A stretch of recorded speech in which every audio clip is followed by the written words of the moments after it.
ils disent explicitement que Mothra, c'est la copine de Godzilla. Attends, ouais. Si.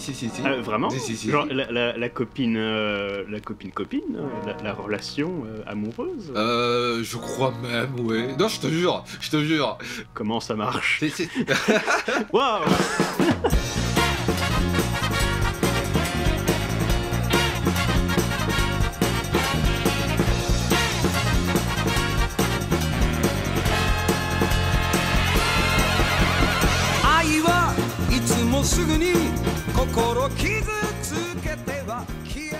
Et bonjour et bienvenue dans le premier épisode du mini Fritzcast, le petit frère du grand Fritzcast. La grosse différence qu'il y aura de ces mini Fritzcasts, c'est que on sera deux. Je suis votre hôte Pamancha et je suis aujourd'hui accompagné de Nucky Day. Et oui, je suis bien là. C'est magnifique. Est-ce qu'on se sent pas mieux quand même quand on est qu'à deux? Ouh, ouais. Ah yeah. Si tu veux, on va prendre un verre juste après. Oh, le drama.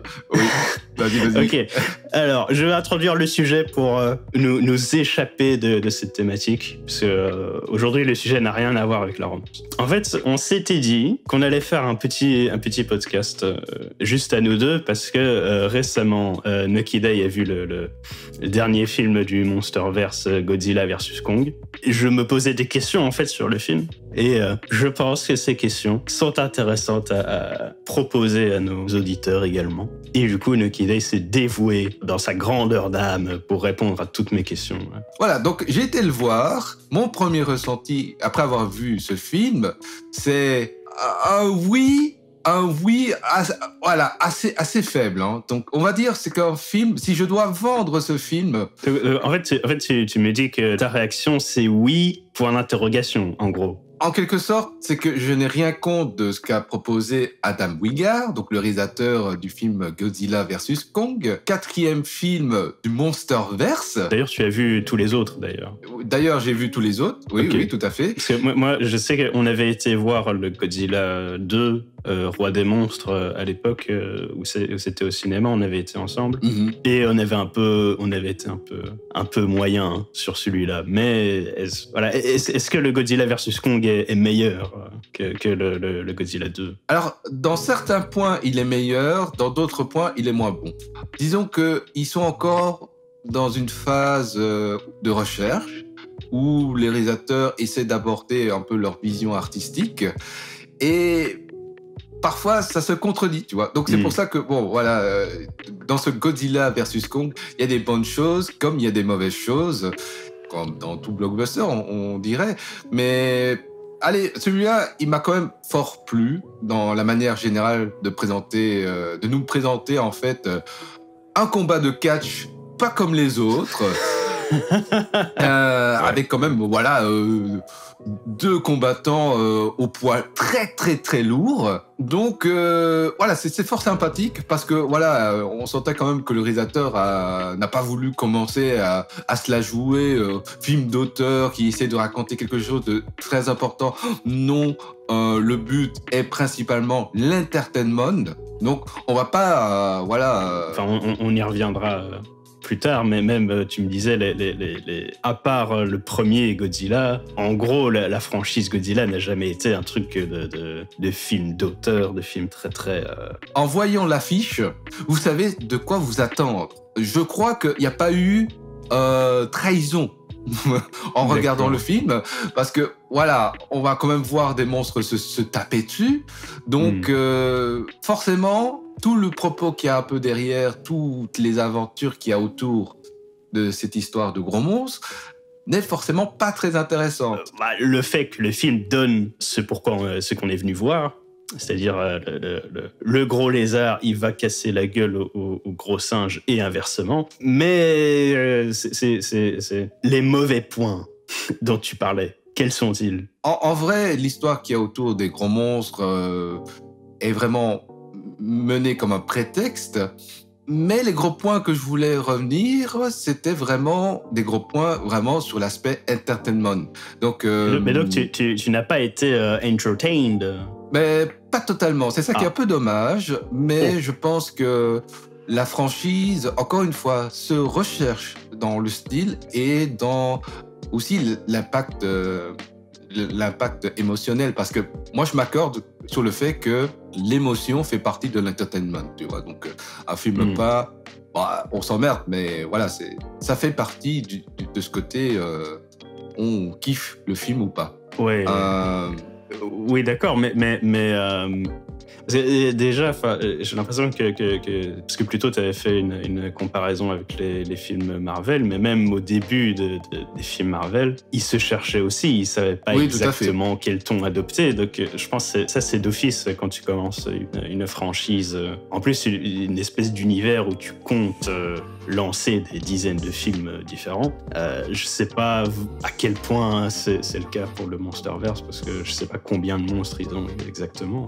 Est-ce que Godzilla vs Kong, est-ce que ça propose une manière nouvelle d'envisager ces difficultés du film de Kaiju par rapport aux anciens ou Alors, encore une fois, oui et non. Et ça fait partie du fait que, encore une fois, ils sont en recherche et je pense qu'ils ont plein d'idées. Et peut-être que par après, il y aura un film référent, tu vois, et je l'espère, hein, parce que moi, je suis devenu fan de Godzilla après avoir vu le tout premier dans les années 50, et je pense que c'est une franchise qui mérite qu'on s'y intéresse, parce que tellement les thématiques peuvent être vraiment très fortes. Moi, je pense que, voilà, pour revenir à Godzilla vs Kong, c'est un film qui a le mérite d'être regardé comme vraiment un bon passe-temps, et ça m'étonne vraiment pas qu'il fait le carton en Chine, par exemple, parce que c'est, voilà, dans une période un peu de confinement, il est un peu dans ce thème de l'homme face à quelque chose qu'il ne contrôle pas,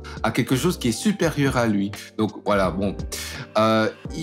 Est-ce que ce serait pas génial, genre t'as le Covid-19 comme ça, puis t'as genre le Covid-21 qui arrive et il se casse la gueule avec des haches géantes et des souffles nucléaires.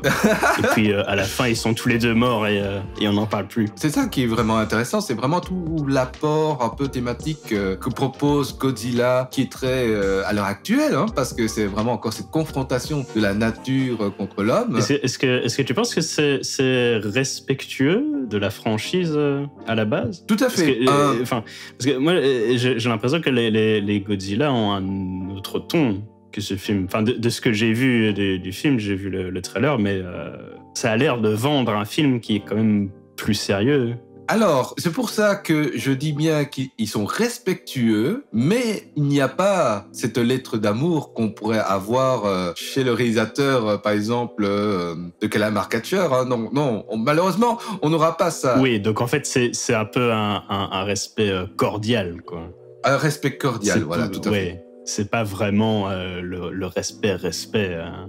Moi, je trouve que c'est un respect qui n'est pas non plus... on n'a pas respecté ses codes pour respecter les fans. On a respecté quand même ses codes parce qu'on a compris un peu le pourquoi du comment. Parce que Godzilla, en fait, voilà, c'est un gros monstre qui détruit des villes. Alors, certes, dans les premiers films, ça a un peu mal vieilli, mais la substance de Godzilla, voilà, c'est quand même un Godzilla, il est un peu sérieux, il détruit des villes, il est un peu méchant, mais pas trop méchant, tu vois, il est un peu gentil. En fait, c'est un gros gamin qui n'hésite pas d'être sur la place, de faire de l'entertainment. C'est ça qui plaît aux spectateurs. C'est ça qui me plaît à moi, c'est qu'on a un gros monstre qui est là, qui s'impose, et voilà, il faut pas déconner avec lui, il détruit des villes. Donc il est pas propre, il est pas gentil, tu vois. Il y a un peu de méchanceté, tu vois, mais c'est pas de la méchanceté. On lui en veut pas, tu vois. Donc c'est un peu un enfant irresponsable, Godzilla. Et c'est ça qui fait tout son charme. Mais là, tu parles du Godzilla des films japonais ou tu parles du Godzilla dans le nouveau film? Un peu aussi dans le nouveau film. Alors, j'y arrive. Il y en a un peu dans ce film Godzilla vs Kong. Le réalisateur Adam Wingard a un peu accentué son côté swagger. Alors... Une seconde. J'aime bien ce mot parce qu'il l'a vraiment employé, donc ce mot swagger. Donc il a un peu ce côté nonchalant, un peu ado rebelle, un peu celui qui veut se la péter, qui veut être le king de la meute. Est-ce que quelque part c'est pas Adam Wingard qui veut ça? Est-ce que c'est pas Adam Wingard qui veut faire le fanfaron et qui veut faire l'ado rebelle nonchalant Bah un peu, c'est un peu le style du film. Hein. On est un peu quelque chose de gros ados qui se tapent parce que ils veulent être celui qui a le plus de notoriété sur Tinder, tu vois. Donc oui, c'est ça. C'est la vision d'Adam Wingard qui n'est pas très si différent que ça dans la franchise. Même si moi je préfère celui de la franchise originale parce que voilà, on a plus un enfant qui est resté enfant. Oui, c'est vrai que d'ailleurs, même dans la franchise originale, il y avait eu un Godzilla versus Kong. Oui, tout à fait. Et donc, en 62. Il fait totalement partie de la franchise de Toho. Donc, en fait, c'était des films qui avaient beaucoup de charme parce que c'était des films qui étaient au départ, pour le grand public. Le tout premier film, c'était Un pari risqué, réalisé par un pote de Kurosawa. Donc, Akira Kurosawa, l'un des plus grands. Si ce n'est pas le plus grand réalisateur japonais. Donc, je suis sûr que tu en avais dit qu'il dépassait de quelques centimètres au moins. Oui. Bah, écoute, en termes d'influence, voilà. Akira Kurosawa, ça a été le mastodonte du cinéma japonais. Est-ce qu'on peut dire que Kurosawa a été le Godzilla du tout à fait. Et ça m'étonnerait pas qu'il ait eu une certaine empathie pour Godzilla, parce qu'il aimait bien justement le travail de son pote. Oui, mais je pense que beaucoup... Ah non, oui, dans ce sens-là, oui, d'accord. Oui. J'allais dire que je pense que les Japonais, en général, ont eu beaucoup d'empathie pour le personnage de Godzilla, finalement. D'ailleurs, maintenant, c'est genre, t'as des statues de lui. Tu vois. Et plus de 32 films. Donc, avec aussi des adaptations en animé, fait sur Netflix récemment, justement, vous pouvez aller les voir. J'avais vu le premier, c'était pas bien. Ouais, c'est particulier. Hein. Après, voilà, on va pas s'attarder là-dessus. Donc, pour revenir vraiment avec toute la franchise, ça a été quand même quelque chose d'assez colossal en termes de merchandising, en termes de films, de séries. Donc, voilà, Godzilla, c'est devenu très vite une icône du cinéma fantastique. Voilà, c'est mondial. Hein. Donc, tout le monde connaît Godzilla, ou en a entendu parler. Je veux dire, on n'est pas forcément adepte. Tout le monde a une vague idée de ce que c'est. C'est ça. D'ailleurs, et même dans les Super Nanas, concrètement, à chaque fois que t'as un gros monstre qui arrive pour détruire la ville, en gros, c'est Godzilla. Hein. Oui. Ouais, en gros, c'est des hommages à Godzilla et à tous les monstres qui sont apparus dans le sillage de Godzilla. Donc, voilà. Et je pense même que allez, finalement. Je pense que les remakes de King Kong, notamment celui des années 70, a une grosse dette envers les films Godzilla. Voilà, je crois que personne pourra nier le fait que Godzilla a eu une influence, un impact culturel dans nos vies. Donc en créant des blockbusters autour de Godzilla, autour de son univers, forcément, on peut s'attendre à beaucoup. Voilà, on s'attendait à mieux. On s'attendait quand même à quelque chose qui ait un peu plus d'ambition. Mais bon, voilà. Ouais. Est-ce que tu penses qu'il y avait plus d'ambition dans les anciens Godzilla ? Non, pas tant que ça. Non. Mais, okay. Oui. Décris-nous un peu les anciens Godzilla et comment les films se ressentaient et comment ils étaient construits. Ok. Donc, je repars avec le premier film, Flashback. 1954. Godzilla apparaît vraiment comme un monstre sans peur, avide de destruction, de maquette, qui incarnait vraiment toute cette violence de l'époque. Et ça se finit un peu tragiquement parce que justement l'humain a dû employer une technologie aussi destructrice que Godzilla, voire même plus destructrice, hein, tu vois, donc une bombe qui tue toute vie, hein, donc forcément on ne dit pas que c'est la bombe nucléaire, mais c'est quand même une grosse référence à la bombe nucléaire. Et donc voilà. Oui, c'est subtil. C'est très subtil.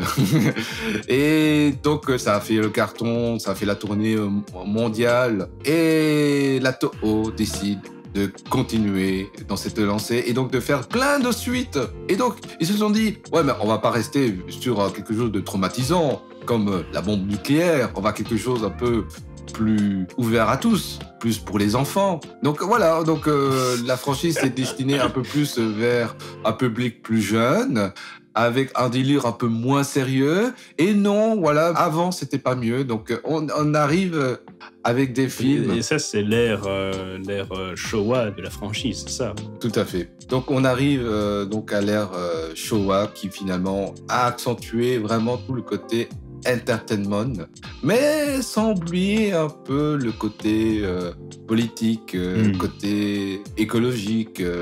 Donc il y a toujours un peu cet apport où les humains sont autour des gros monstres et les humains essayent de tant bien que mal de survivre. Donc il y a vraiment cette thématique de survivalisme, mais tout en gardant le fait que c'est quand même des mecs costumés qui se tapent difficilement parce que ils ont vraiment mal foutu, tu vois, leur costume, tu vois. Ils ont des costumes en caoutchouc où il fait très très chaud dedans. Donc nous avons eu l'une des meilleures scènes au monde de combat de monstres, Godzilla contre Ghidorah. Donc c'est un film très particulier. Ouais. Elle arrive en fin d'une trilogie, on va dire. C'était une trilogie avec Mothra et le retour de Godzilla. Ça se suivait chronologiquement et à la fois dans la narration. Et donc on arrivait avec un finish move avec Ghidorah, vraiment un nanar absolu, mais tu rigolerais presque avec le film parce que je suis sûr qu'à l'époque, ils étaient vraiment même pas sérieux dans ce qu'ils faisaient. Ils y croyaient pas trop. Et on a le même réalisateur du premier qui, à mon avis, s'est dit, je fais ça pour l'argent, j'ai envie de me faire plaisir. Allons dans le délire jusqu'au boutisme. Mais pour exposer ça, est-ce que tu peux nous parler de cette fantastique scène de négociation? D'accord. Bon, petite recontextualisation. Dans le film Ghidorah de 1964, on est dans l'intervention de plusieurs monstres pour un peu construire un univers de monstres autour de Godzilla. Et donc, on a eu l'idée de faire amener un kaiju de l'espace. Alors ça, déjà, à l'époque, c'était ouf. On se dit, oulala, l'idée va très loin. On est déjà, on va chercher les kaijus dans l'espace. Donc, c'est un monstre qui est pas, un monstre comme les autres. C'est un monstre qui a 3 têtes et des ailes. Donc, tu dis, ok, déjà, voilà. Ils vont loin, déjà. Déjà, à l'époque, ils vont loin. Et donc, voilà, et pour ceux qui sont pas très attirés par le film récent Roi des monstres, Godzilla Roi des monstres, on voit Ghidorah et ils se sont dit what the fuck, qu'est-ce que c'est de ça, tu vois. Mais en fait, ça vient de ce film-là, de 1964. Donc on s'est dit. En gros, pour faire une analogie, si on dit que Godzilla c'est Dragon Ball, t'as Godzilla c'est Son Goku, et au moment où t'as Ghidorah qui arrive de l'espace, c'est genre t'as les Vegeta qui arrivent. En quelque sorte. Et tout à coup on se dit what? Mais ça vient de l'espace, mais quoi? Tout à fait. Et donc, tout le monde est un peu en train de paniquer autour de ça, sauf, forcément, le protagoniste de la licence, qui est Godzilla. Godzilla passe son temps, à traînailler, passe de ville en ville pour détruire encore quelques bâtiments, parce que, c'est la matinée, il faut bien qu'il s'échauffe un peu, tu vois. Et donc, il voit son compatriote, son ami rival, qui est Rodan, donc le ptérodactyle, donc on resitue, et il décide de se battre comme l'entend la tradition kaiju, tu vois. Et donc, ils se battent pendant un petit temps, et pendant ce temps, t'as Ghidorah qui continue à détruire les villes japonaises.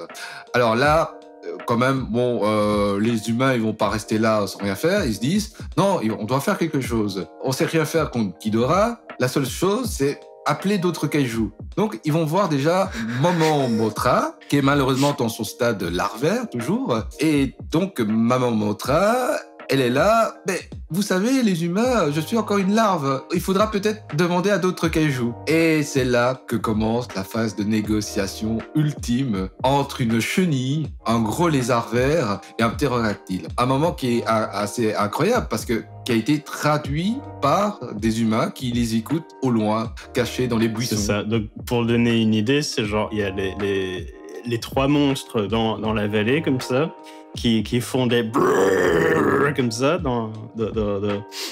qui font des échos à travers le ciel. Et t'as trois Japonais qui sont planqués dans le buisson à côté, qui traduisent. Ça, ils le font pas dans Godzilla 2. Ça, ils le font pas chez les Américains. Tu vois l'ingénieur son s'amuser à appuyer sur le bouton. Dès que Godzilla parle, tu vois, il appuie sur le bouton Godzilla Voice, tu vois.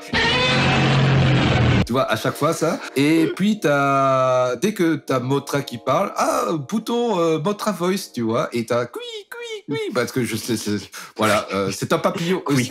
C'est une chenille qui a une voix d'oiseau, voilà. Ouais, bah. Pourquoi pas, on va dire. En même temps, est-ce que t'as déjà entendu une chenille parler? Non, personne. Soyons sérieux. Oui, l'imagination humaine.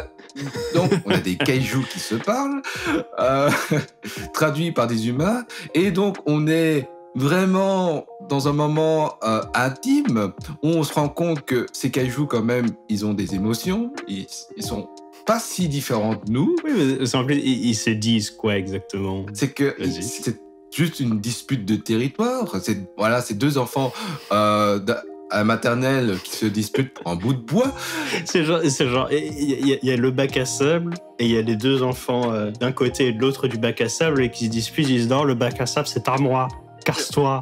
Oui. Et puis là t'as Mothra qui est la maîtresse qui arrive et qui fait allez, maintenant on va aller taper le bully qui est à l'autre bout de la cour, hein. On arrête avec le bac à sable. Tout à fait. En gros, c'est ça la scène. En fait, c'est vraiment. Je sais pas si c'est la maman Mothra qui serait le bon mot pour la qualifier. On va dire la grande sœur Mothra qui demande au petit frère d'arrêter de se battre parce qu'on a un autre gamin qui est en train de saccager notre terrain de jeu. Oui, c'est genre. Et t'as les deux petits frères qui sont en train de se disputer et t'as la grande sœur qui vient dire oh, on a d'autres problèmes, la maison est en feu, tu vois. C'est ça. Et puis après, t'as Godzilla et Rodan, ils sont quand même là. Ouais, mais non, mais c'est Rodan qui a commencé. Et puis t'as Rodan qui dit mais comment ça? C'était toi qui es venu sur mon territoire là. Et puis ça reprend de plus belle. Et puis t'as Mothra qui dit mais les gars, il y a la maison qui est en feu. Vous vivez dans cette maison. Réfléchissez 2 secondes. Et là, à un moment, t'as Godzilla qui dit d'accord, mais il s'excuse en premier. Et Rodan, non, c'est lui qui se excuse. Oui, donc en fait, quand tu disais que c'était repensé pour les enfants, c'est vraiment pour les enfants. Et puis, finalement, t'as la grande sœur, il leur crache dessus. Là, ça suffit. Ça suffit, la connerie, les enfantillages. Je vous crache dessus. Et là, il commence un peu... Ah oui, ok, c'est vrai que là, on a un peu déconné. Allez, let's go. Donc, on a nos 3 bons... nos 3 bons camarades, nos 3 bons protagonistes, qui décident enfin de se mettre en route pour affronter le grand Ghidorah. Voilà. Et le grand Ghidorah, il est très particulier parce qu'il a 3 têtes qui bougent dans tous les sens. Il est fou furieux. Il veut tout saccager. C'est vrai. J'ai vu d'ailleurs des images. Je comprends pas comment ils ont fait pour faire bouger toutes les têtes indépendamment. C'est très particulier. À mon avis, les têtes sont tenues par des fils à l'intérieur de la créature et en fait, ils bougent aléatoirement par un système mécanique, tu vois. Ouais, je suppose. Après, ils ont dû refaire beaucoup fois. C'est impressionnant, quoi. Oui, à mon avis, ils ont dû être très patients parce qu'ils ont dû refaire ça plusieurs fois parce que les têtes devaient bouger de manière aussi pour attaquer les villes, à cracher des gros lasers électriques, tu vois.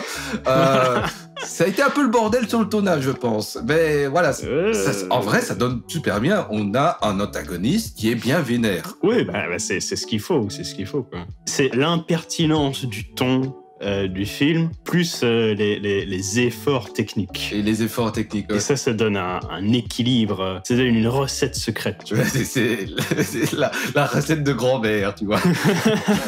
Et donc, le délire continue. Godzilla, Rodan et Mothra vont affronter Ghidorah. Godzilla, qu'est-ce qu'il voit? Il voit un gros caillou, il décide de le balancer sur Ghidorah. Ghidorah, il est là, quoi? Qu'est-ce que tu veux? Et donc, il commence à attaquer. Tu m'envoies un caillou en plastique. Et puis, t'as Rodan qui fait des attaques aériennes, qui lui bec l'une des 3 têtes, tu vois. Mais finalement, la technique, ça aura été quand même de s'unir face à l'adversité, Mothra monte sur le dos de Rodan, fait des attaques aériennes de son crachat qui le paralyse pendant un certain temps, pendant que justement Godzilla lui crache son souffle atomique. Et donc, nous avons une victoire des locaux. Quelle merveilleuse histoire. Et donc dans les nouveaux films, il n'y a pas genre toute la scène de négociation, ça n'existe pas, je pense. Mais non, tu l'as vu aussi, le film. Hein, donc, Oui. Mais j'essaie de me rappeler, mais je pense même pas qu'il y ait eu de scène... où on voit les monstres communiquer. Les seules scènes où il y a plusieurs monstres, c'est ils se battent, en fait. Oui, mais ils n'ont pas de personnalité. C'est pour ça que je dis qu'ils ont quand même respecté la franchise, parce que encore une fois, ça va être via les personnages humains qu'on pourra comprendre un peu les rôles de chaque kaiju. Et après avoir revu justement Godzilla, roi des monstres, donc Godzilla 2, ils disent explicitement que Mothra, c'est la copine de Godzilla. Attends, what?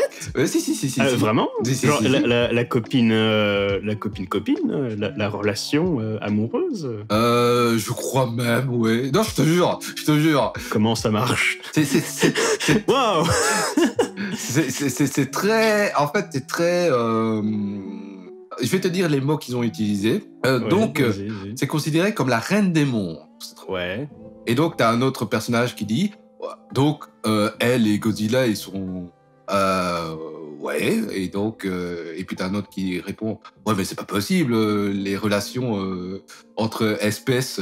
Et puis t'as un autre... Si, ça existe. Oui, d'ailleurs, dans le canon japonais, Godzilla a eu un fils au bout d'un moment. Hein.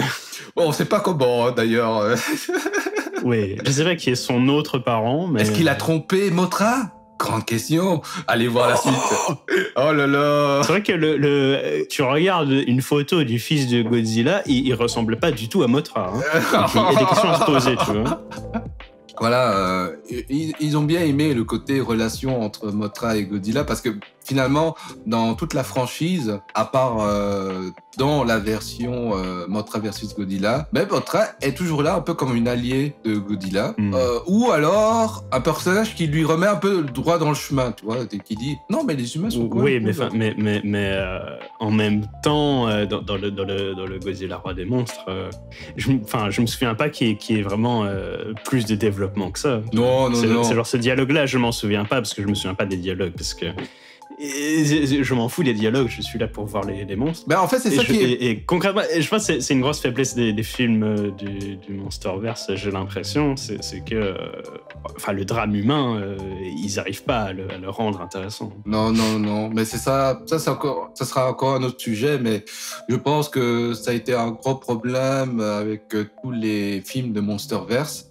C'est que les histoires avec les humains, en fait, il n'y a pas une réalisation qui les met en valeur et à la fois une écriture qui les rend vraiment humains, tu vois. On sent encore trop des protagonistes qui servent à l'histoire que des protagonistes qui ressortent de l'histoire. Ouais, mais en même temps, je pense pas que dans la franchise Godzilla, de manière générale, même les Japonais, il y avait toujours beaucoup de réflexions qui étaient apportées aux personnages humains. Non. Parce que concrètement, les spectateurs ne venaient pas voir les personnages humains. Ben, sauf dans le premier film, en fait, quand même. Malheureusement, j'ai plus son nom en tête, mais le personnage du scientifique était vraiment impactant émotionnellement. Quoi. Oui. Mais le premier film a trouvé cet équilibre-là, mais il portait un discours très spécifique, mais je pense pas que qu'il pouvait concrètement le répéter à chaque fois non plus, parce qu'au bout d'un moment... En fait, le gros problème avec les histoires humaines dans les histoires de Godzilla, c'est qu'ils n'osent pas de faire de la pure tragédie comme on l'avait fait dans le premier Godzilla. En même temps, ils n'osent pas faire de la pure tragédie, mais en même temps, ils n'osent pas faire non plus de la pure comédie. Oui, voilà. Et donc, on est encore dans un entre-deux un peu mal foutu, tu vois. Ouais. Ouais, c'est ça. Et donc, ça plaît à personne, c'est ça qui est triste. Bah si, ça plaît pour l'instant aux Chinois. Et... Si, ça plaît à des gens. Oui, oui, bien sûr. Ça plaît à des gens qui sont pas très exigeants par rapport Voilà. par rapport aux parties humaines ou par rapport à ce que le film soit divertissant du début jusqu'à la fin. Ils s'en foutent un peu qu'il y ait des parties chiantes au milieu. Ils regardent leur téléphone et ils passent un super moment sur Twitter, tu vois. Ouais, oui. D'ailleurs, les films sont un peu conçus aussi par rapport à ça, tu vois. Donc, c'est ça qui est un peu la chose un peu triste. Mais je pense qu'il y a toujours moyen de mettre quand même un certain impact émotionnel. Il faut savoir le trouver et trouver lequel, tu vois. Donc, je pense que... Et l'accentuer au mieux, tu vois. Mais voilà, donc pour revenir donc justement à Roi des monstres, c'est ça qui est un peu dommage, justement, qu'on retrouve un peu moins dans les vieux films, tu vois. C'est un peu la relation qui est quand même un peu plus nette entre les monstres, tu vois. On sent juste qu'ils sont là, les monstres, mais qu'ils se tapent, mais on voit pas trop, on comprend pas trop pourquoi. Et finalement, quand j'ai revu le film, j'ai compris que voilà, il y avait des scènes qui devaient montrer que Mothra c'était vraiment la copine de Godzilla, parce qu'il y a un moment où en fait on la voit au-dessus de l'océan, car dans le film Godzilla a un peu perdu des plumes et en fait Mothra était en train de le chercher en fait. Et Mothra a indiqué aux humains le lieu où se situait Godzilla, tu vois. Et donc Mothra qui faisait des appels d'aile, tu vois, en mode hey, je suis là. Je n'ai aucun souvenir de ça. Je n'ai pas le moindre souvenir de ce moment-là. Mais okay. Je sais pourquoi, parce que c'était très court comme moment.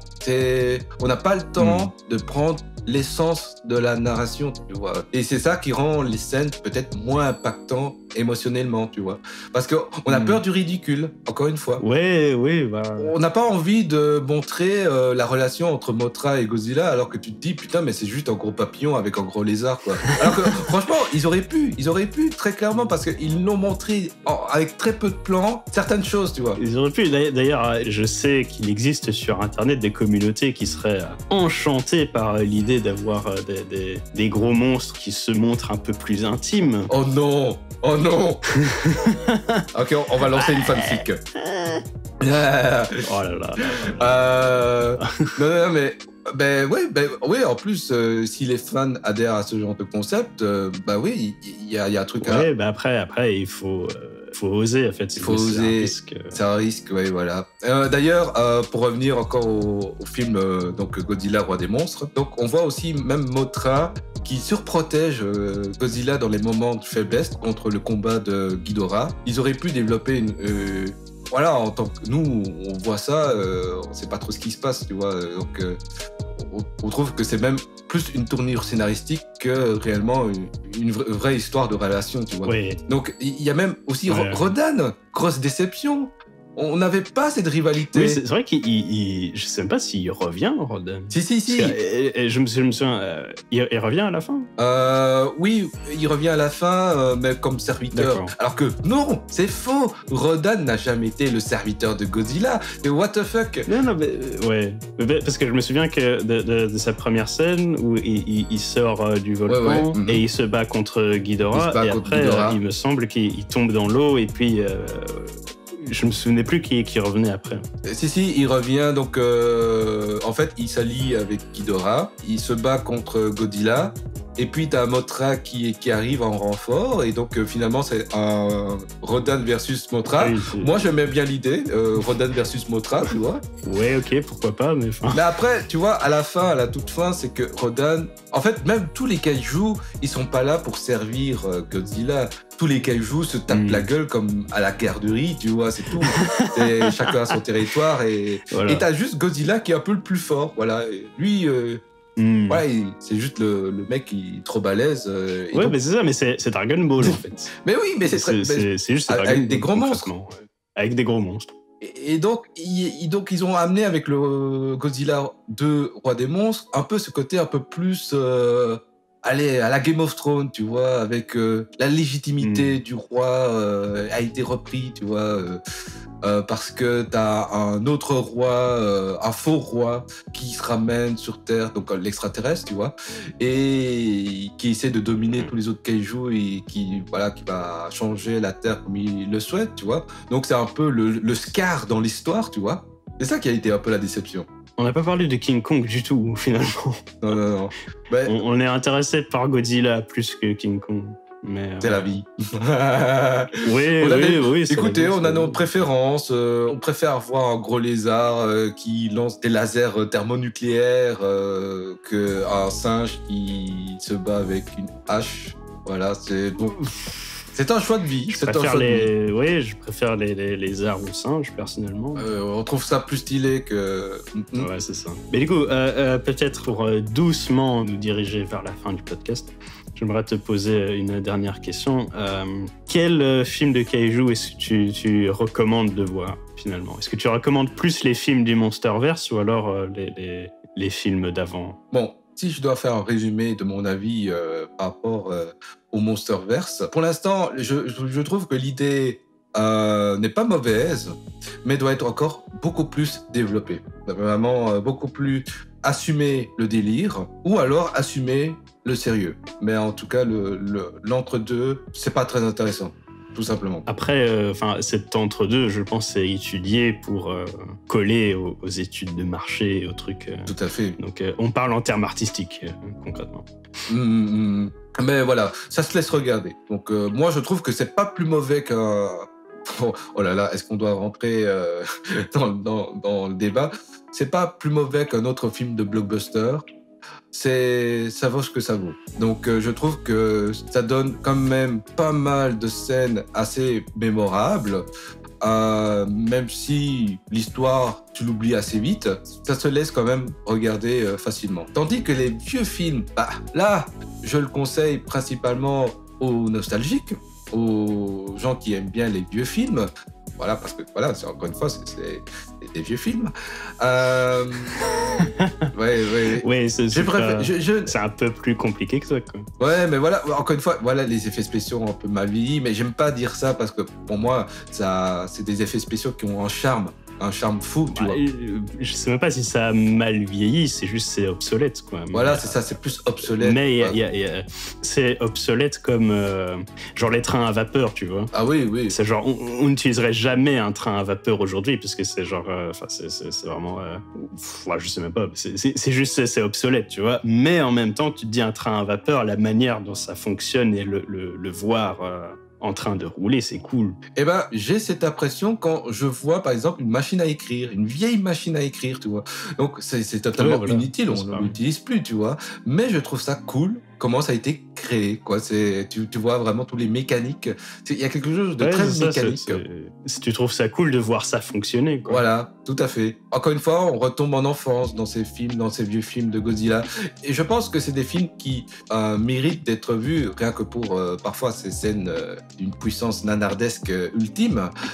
Et aussi parce que c'était des films, au début, en tout cas certains films, qui essaient quand même de raconter quelque chose par rapport à l'homme. Et je me trouve beaucoup plus en concordance avec ces thématiques-là que nécessairement des films de super-héros. Voilà. Oui, c'est clair que le premier Godzilla a beaucoup plus à dire sur la condition humaine et sur la place de l'humanité dans le monde que Iron Man. Même si ça paraît beaucoup plus con parce que c'est un lézard géant qui défonce des bâtiments. Mais... Et ça peut paraître beaucoup plus con, mais pourtant, le premier film, non, un vrai chef-d'œuvre, qui est loin d'être un nanar, qui est loin d'être un peu mal vieilli, ou si, il a un peu mal vieilli, mais dans ses thèmes qu'il raconte et dans sa fin, la fin est magnifique du premier Godzilla. Oui, le premier Godzilla, vous voyez le premier Godzilla, même si vous aimez pas les nanars et vous trouvez ça con, ça reste un excellent film. Ça reste quand même une icône, une franchise où beaucoup de réalisateurs ont envie de faire leur film Godzilla, en tout cas au Japon. Ouais. Il y a eu beaucoup de réalisateurs, dont Hideaki Anno, donc le réalisateur de Evangelion, qui a fait son film Godzilla, le twist, qui est considéré comme l'un des meilleurs après le premier du nom. Et qui est quel film? Qui est Shin Godzilla. Qui est sorti en 2016, c'est très récent. Ah oui, ok, d'accord. Et donc, à ce qui paraît, c'était vraiment le Godzilla le plus crade, le plus viscéral, le plus moche. Et à la fois, on était parti vraiment dans un Godzilla horrifique. C'est ça qui a rendu un peu le film assez intéressant. D'accord. Ah ouais. Donc, en plus, avec le réalisateur de Evangelion, forcément, ça allait partir en dépression. Oui. Donc, c'est un film où là, on n'est plus du tout dans l'entertainment, on est vraiment dans du cinéma un peu d'auteur. Bon, après, c'est pas vraiment du cinéma d'auteur, mais c'est un cinéma qui essaie d'être plus... On se comprend, quoi. Qui est plus sérieux. Qui est beaucoup plus sérieux, qui essaie de raconter des thématiques très fortes. Voilà, donc on a un peu fait le tour. Je pense qu'on a encore beaucoup de choses à raconter. Mais on va s'arrêter là, parce que voilà, ça fait déjà beaucoup de temps qu'on en parle. On n'avait pas prévu d'enregistrer aussi longtemps que ça. Donc... Oui. Mais voilà, n'hésitez pas à aller voir donc, le tout premier film Godzilla. Allez voir peut-être les 4 films qui suivent, jusqu'à Ghidorah, pour voir vraiment toute l'évolution. Et voilà, d'avoir un peu de recul par rapport à tout ça, en se disant, en fait, c'est quand même des gros monstres qui se tapent. Donc, à quoi bon le sérieux? On est là pour le popcorn, se faire plaisir et être entre potes. Et du coup, je suppose que tu recommandes le Godzilla versus Kong. Oui, surtout celui-là, parce que en vrai, les autres... quoique, je l'aime bien encore, en vrai... Godzilla 2, Roi des monstres. Ouais, il est trop inégal pour moi. Donc, Ouais, oui. Je peux comprendre. Mais en tout cas, le Godzilla versus Kong, il a un peu les mêmes soucis que son prédécesseur, mais il assume un peu plus le côté baston. D'accord. Okay. Le thème réel de Godzilla, la baston. Quoi. Ok. Eh bien, mes chers auditeurs et auditrices, pourquoi pas. Merci de nous avoir écoutés. Donc, c'était le premier épisode de Mini Fritcast. Je ne sais pas si on va vraiment appeler ça Mini Fritcast, parce que là, a priori, c'est parti pour durer la même durée qu'un vrai épisode de Fritcast. Oui, tout à fait. Mais on n'était qu'à 2, donc on a beaucoup plus parlé. Donc, merci beaucoup de nous avoir écoutés. Et puis, donnez-nous votre avis dans les commentaires. Si vous avez déjà vu Godzilla vs Kong, dites-nous aussi ce que vous avez pensé. Donc on se mette un peu à débattre avec vous aussi. Ah, c'est le but. C'est ça. Et puis, la prochaine. Donc nous sommes sur Spotify, iTunes, Deezer et sur YouTube. Donc n'hésitez pas à vous abonner, à suivre justement notre évolution, car il y aura des prochains mini-podcasts avec peut-être même des invités surprises. On vous préviendra. Et surtout, profitez de nos autres podcasts qui ont déjà mis sur nos plateformes. Donc n'hésitez pas à mettre un commentaire, à lâcher un like, et ça nous fait plaisir que tu nous écoutes. Merci à toi et à bientôt.